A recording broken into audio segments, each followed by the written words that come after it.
Today I'm going to cook a brisket on my campchef Woodwind Pro and my 250-gallon offset to see which can make the better brisket. The Woodwind Pro is the newest pellet grill from campchef, and it has an exclusive feature that has elevated pellet grills on the barbecue cooker tier list. And this feature I'm talking about is the all-new smoke box, which allows you to burn wood chunks, charcoal, or wood chips simultaneously with the wood pellets. This combination of smoke flavors results in the best barbecue I've ever had on a pellet grill. And even in cooking my very first brisket on it a few weeks ago, I was blown away by my results. In the other corner, we have my 250-gallon offset, which produces, in my opinion, the best quality barbecue you can get because it cooks with pure wood smoke and fantastic convection. So clearly I think the Woodwind Pro is the underdog for this fight, but I'm excited to see if we can get an upset once the brisket results are in. So for this test, I'm using choice briskets from Kroger, and I'm gonna prep them exactly the same way. So I trim them up to 1/4 inch of fat and then season them with pepper, salt, and GOLDEES brisket rub. And just like that, they're ready for their respective smokers. So for the Woodwind Pro brisket, I'm using hickory pellets and have the pit set to 225 degrees Fahrenheit,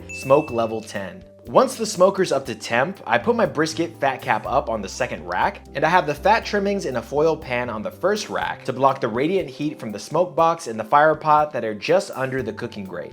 And this radiant heat that I'm talking about is gonna cook the brisket way too fast, resulting in the brisket getting really tight, puffy, and often it will cause the flat muscle of the brisket to start folding, kind of like a piece of bacon in a hot skillet. Pitmaster Max from the Texicana Barbecue YouTube channel calls this folding the curl. The curl is the same thing that happens when you cook on an offset and your flames are too high and wild. But on both the Woodwind Pro and the offset, if we reduce the radiant heat exposed to our brisket and keep the cook low and slow, we will ensure that the brisket will be nice, jiggly, and tender once it's done. With the brisket on, I added hickory chunks to the smoke box, and I will replace the wood chunks every 45 minutes to an hour for the entire cook. I'm doing hickory chunks and hickory pellets because for the offset, I'm gonna be using hickory splits. And this is just to make sure that the test is as even as possible. Once the brisket reaches the stall and I can see enough water has been released, I will be wrapping the brisket in the Chud foil boat. The last time I made a brisket on the Woodwind Pro, I tried to push past the stall by just increasing the temperature in the cooker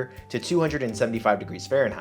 I did this because I did not want to wrap the brisket because I wanted the bark to get as dark as possible and get as much smoke flavor on it as possible as well. But what ended up happening is the bottom of the brisket got crispy and a little bit burnt, and it was just shredding on the cutting board while I was cutting it. So by using the foil boat, I can get the brisket out of the stall, keep it exposed to the smoke, and also keep the brisket's exposure to the radiant heat reduced by cooking the brisket at 250 degrees Fahrenheit instead of 275 like I did last time. And for these reasons, if you ever make a brisket in a pellet smoker, I think the foil boat is the way to go. After an hour or so, I check to see if the collagen has broken down, and then I wrap the brisket in foil and beef tallow to rest. For pellet grills in general, I don't think there's a lot of wiggle room in terms of variations in the technique that I just shared if you want the best brisket results. And that's just because of how the cooker operates. If you cook it any hotter, it's gonna cook too fast and you're gonna get the curl. And if you go any lower, then the brisket starts to dry out and the fat gets really hard. But for the 250, there are so many ways that you can cook a brisket and still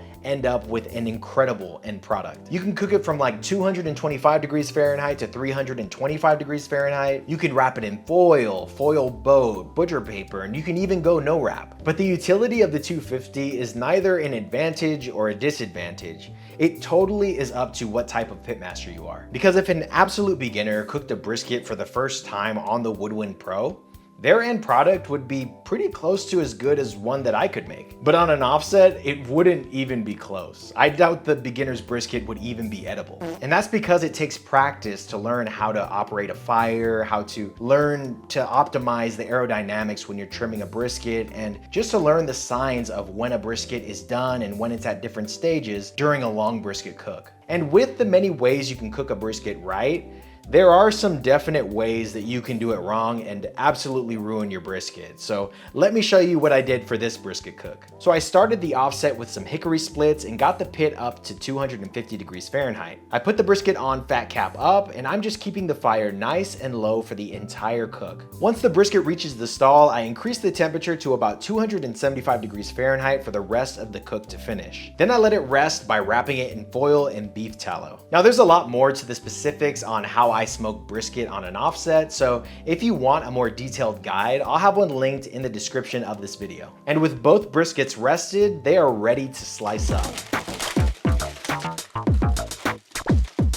So the bark on both of these briskets are super dark, but the offset brisket is a little bit darker. Also, just some notes from the cook. This was one of those cooks where everything that could have gone wrong did go wrong. Off the bat, both of the briskets were kind of frozen when I was trimming them, so I was having a lot of trouble trimming it to the way that I usually like to. Also, it's like 4 in the morning, so I could only let the briskets rest for about 30 to 45 minutes. But because all these factors were the same for both briskets, the taste test should be unaffected. So let's go ahead and start with the pellet grill brisket. It's a piece of the flat. The burnt end and a piece of the point. Okay, let's try the offset. Piece of the flat. Burnt end and the point.